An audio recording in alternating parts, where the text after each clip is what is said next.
அனைவருக்கும் வணக்கம். நான் உங்கள் மைத்ரேயன் இந்திரா கார்டன்ஸிலிருந்து. இன்றைக்கி நம்ம பார்க்க போகிற டாபிக் எப்சம் சால்ட். எப்சம் சால்ட்னா என்ன, அதோட யூசஸ் அண்ட் பெனிஃபிட்ஸ் பற்றி நம்ம பார்க்க போகிறோம்.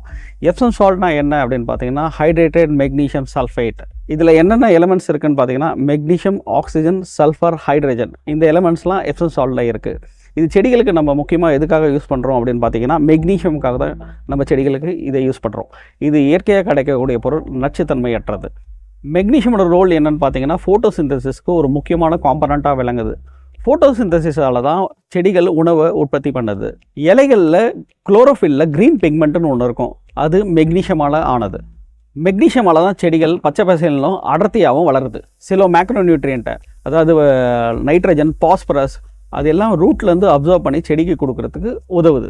ஒரு பிளான்ட்டை ஒரு இடத்துலேருந்து இன்னொரு இடத்துக்கு மாற்றுறோம். ஒரு எக்ஸாம்பிளுக்கு பார்த்தீங்கன்னா ஒரு பிளான்ட்டை வந்து இன்னொரு இடத்துல வந்து மாற்றுறோம். அப்படி இல்லை அப்படின்னா ஒரு பிளான்ட்டை ஒரு சின்ன பாட்லேருந்து ஒரு பெரிய கண்டெய்னருக்கு நம்ம மாற்றுறப்போ அந்த பிளான்ட்டுக்கு வந்து ஒரு டிரான்ஸ்பிளான்டேஷன் ஷாக் அப்படின்னு சொல்லுவோம், அதாவது ரூட் ஷாக் வந்து ஏற்படும். அந்த ரூட் ஷாக்லேருந்து பிளான்ட்ஸை வந்து பாதுகாக்கணும் ஒரு அரணா வந்து எப்சம் சால்ட்டை வந்து உபயோகப்படுது. அதை தாண்டி பார்த்தீங்க அப்படின்னா ஒரு சில பிளான்ட்ஸ், அதாவது ரோசஸ், ஹைபிஸ்கஸ், இந்த மாதிரி செடிகளுக்கெல்லாம் நல்ல ப்ளூம் ஆகிறதுக்கு எப்சம் சால்ட் நல்லா உதவுது. வெஜிடபிள் பிளான்ட்ஸ், பிரிஞ்சால், டொமேட்டோ, சில்லிஸ், கேப்சிகம், பெப்பர், இந்த மாதிரி சொலனம் ஃபேமிலியை சார்ந்த வகைகளுக்கெல்லாம் எப்சம் சால்ட் நல்ல பிளான்ட்ஸுக்கு ப்ளூம் ஆகிறதுக்கு நல்லா உதவுது.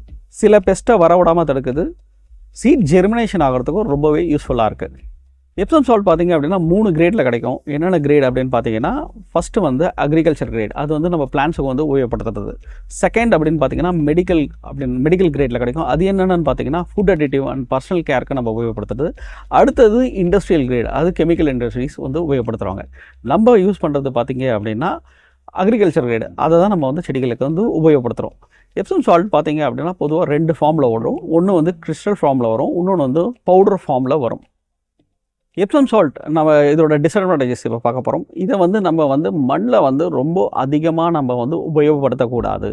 நம்ம மண்ணில் அதிகமாக உபயோகப்படுத்தணும் அப்படின்னு பார்த்தீங்கன்னா மண் வந்து ஆல்கலைன் அதிகமாகிடும், அதாவது காரத்தன்மையிடும். காரத்தன்மையாச்சுன்னா மண்ணில் இருக்கக்கூடிய நிறைய நுண்ணுயிர்கள் இறந்து போகிறதுக்கு நிறைய வாய்ப்பு இருக்குது.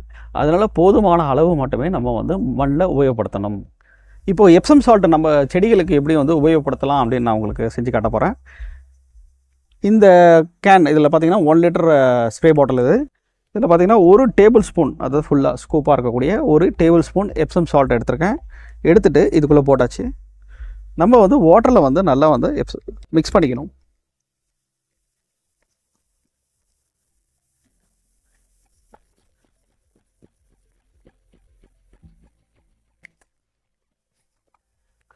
நம்ம இப்போ இதில் வந்து நல்லா வாட்டரில் வந்து மிக்ஸ் பண்ணிக்கணும். நல்லா அந்த சால்ட் வந்து நம்ம வாட்டரில் வந்து நல்லா ஃபுல்லாக வந்து டைல்யூட் ஆகணும். அந்தளவுக்கு நம்ம வந்து டைல்யூட் பண்ணிடணும். டைல்யூட் பண்ணிவிட்டு இதை வந்து செடிகள் மேலே வந்து டாப் டு பாட்டம், அதாவது செடிகளோட மேலேருந்து கீழ் பகுதி வரைக்கும் நல்லா நனைகிறபடி இலைகளுக்கு மேலேயும் இடுக்குகள்லையும் இலைகளுக்கு பின்புறமும் நம்ம வந்து இந்த எப்சம் சால்ட் வாட்டரை வந்து நம்ம வந்து ஃபுல்லாக வந்து ஸ்ப்ரே பண்ணி விட போகிறோம். இப்படி வந்து ஃபுல்லாக வந்து நம்ம வந்து ஸ்ப்ரே பண்ணி விடணும்.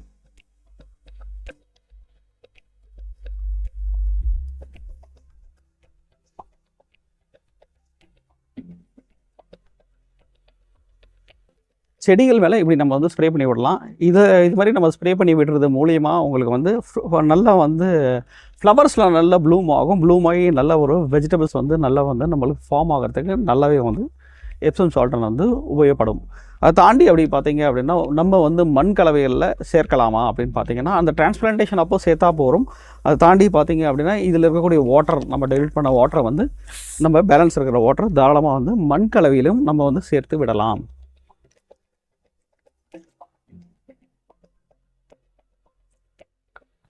எப்சம் சால்ட் நம்ம வந்து தேவைப்பட்டால் நம்ம வந்து செடிகளுக்கு வந்து உபயோகப்படுத்தலாம். இதை வந்து மாதத்திற்கு ஒரு முறை தேவைப்பட்டால் நம்ம வந்து செடிகளுக்கு ஸ்ப்ரே பண்ணி விடுறது தாராளமாக பண்ணலாம். இப்போ நம்ம வந்து ஒரு சின்ன பிளான்ட்டை வந்து ஒரு பெரிய சைஸ் கண்டெய்னருக்கு நான் உங்களுக்கு மாற்றி காட்ட போகிறேன். அதாவது ஒரு பிளான்ட்டை வந்து ஒரு சின்ன பாட்லேருந்து ஒரு பிகர் சைஸ் கண்டெய்னருக்கோ, ஒரு இடத்துலேருந்து இன்னொரு இடத்துக்கோ மாற்றுறப்போ நான் முதலே சொன்னபடி பிளான்ட்ஸுக்கு வந்து ஒரு டிரான்ஸ்பிளான்டேஷன் ஷாக், அதாவது ரூட் ஷாக் வந்து ஏற்படுறதுக்கு நிறைய வாய்ப்புகள் உள்ளது. அந்த ரூட் ஷாக்லேருந்து பிளான்ட்ஸை வந்து பாதுகாக்கிறதுக்கு எப்சம் சால்ட் ரொம்பவே உதவுது. இப்போ பார்த்தீங்க அப்படின்னா இந்த மாதிரி வந்து பள்ளம் எடுத்துக்கிறோம். அதாவது இது வந்து சின்ன பிளான்ட், இது ஒரு டொமேட்டோ பிளான்ட். இது இந்த சைஸ் கண்டெய்னரில் இருக்குது. இந்த சாயிலில் வந்து நம்ம அதுக்கு ஏற்றபடி பள்ளம் எடுத்துக்கிறோம். பள்ளம் எடுத்துகிட்டு கொஞ்சமான அளவு தான் யூஸ் பண்ணணும் எப்சம் சால்ட். ரொம்ப அதிகமாக யூஸ் பண்ணக்கூடாது. நம்ம அதிலே சொன்னபடி ரொம்ப அதிகமாக உபயோகப்படுத்தணும் அப்படின்னா மண்ணில் வந்து காரத்தன்மைகள் ரொம்ப அதிகமாகிடும், ஆல்கலைன் ரொம்ப அதிகமாகிடும். ஆல்கலைன் ரொம்ப அதிகமாச்சுன்னா செடிகள், அதாவது மண்ணில் இருக்கிற நிறைய நுண்ணுயிர்களுக்கு நிறைய பாதிப்பு ஏற்படுத்துறதுக்கு நிறைய வாய்ப்புகள் இருக்குது. கொஞ்சமாக எப்சம் சால்ட் ஒரு அரை ஸ்பூன், மாத்திரப்போ ஒரு அரை ஸ்பூன், இந்த சைஸ் கண்டெய்னர்னால் ஒரு அரை ஸ்பூன் இருந்தால் போகிறோம். எடுத்துகிட்டு இந்த செடியை வந்து நம்ம வந்து மாற்ற போகிறோம்.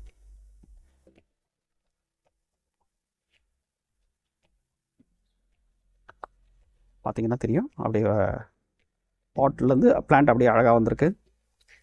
இது அப்படியே வந்து இந்த பாட்டில் வச்சு நம்ம மாற்றிடுறோம். இதை வந்து நம்ம வந்து அடிக்கடி இந்த மாதிரி மண்ணில் போடணுமா அப்படின்னா கண்டிப்பாக தேவையில்லை. இந்த மாதிரி டிரான்ஸ்பிளான்டேஷன் பண்ணுறப்போ நம்ம போட்டால் போகிறோம். மாதம் ஒரு முறை செடிகள் மேலே தெளித்தா போகிறோம். பாக்கி இருக்கிற வாட்டரை வந்து கொஞ்சமாக அந்த சாயிலில் அப்ளை பண்ணி விட்டால் போகிறோம். ரெகுலராக போடணுன்ற அவசியம் கிடையாது. இந்த வீடியோ உங்களுக்கு இன்ஃபர்மேட்டிவாக இருந்ததுன்னா எங்கள் சேனலை லைக் பண்ணுங்கள், ஷேர் பண்ணுங்கள், சப்ஸ்கிரைப் பண்ணுங்கள். தேங்க்ஸ் ஃபார் வாட்சிங். Happy gardening.